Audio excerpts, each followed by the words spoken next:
سلیمان نے کہا اچھا، ہم دیکھیں گے تو نے سچ کہا ہے یا تو جھوٹا ہے۔ یہ میرا خط لے جا اور اسے ان کی طرف ڈال دے، پھر ان کے پاس سے ہٹ جانا اور دیکھنا کہ وہ کیا جواب دیتی ہیں۔ ملکہ نے کہا کہ دربار والو، مجھ تک ایک نامہ گرامی پہنچایا گیا ہے، وہ سلیمان کی طرف سے ہے، اور مضمون یہ ہے کہ شروع اللہ کا نام لے کر جو بڑا مہربان نہایت رحم والا ہے، بعد اس کے یہ کہ مجھ سے سرکشی نہ کرو اور مطیع و فرمانبردار ہو کر میرے پاس چلے آؤ۔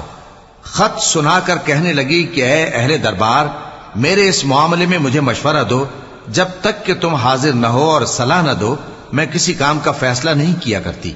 وہ بولے کہ ہم بڑے زوراور اور سخت جنگجو ہیں، اور حکم آپ کے اختیار میں ہے، تو جو حکم دیجیے گا اس کے انجام پر نظر کر لیجیے گا۔ اس نے کہا کہ بادشاہ جب کسی شہر میں داخل ہوتے ہیں تو اس کو تباہ کر دیتے ہیں اور وہاں کے عزت والوں کو ذلیل کر دیا کرتے ہیں، اور اسی طرح یہ بھی کریں گے۔ اور میں ان کی طرف کچھ تحفہ بھیجتی ہوں اور دیکھتی ہوں کہ قاصد کیا جواب لاتے ہیں۔ پس جب قاصد سلیمان کے پاس پہنچا تو سلیمان نے کہا، کیا تم مجھے مال سے مدد دینا چاہتے ہو؟ سو جو کچھ اللہ نے مجھے عطا فرمایا ہے وہ اس سے کہیں بہتر ہے جو تمہیں دیا ہے۔ حقیقت یہ ہے کہ اپنے تحفے سے تم ہی خوش ہوتے ہوگے۔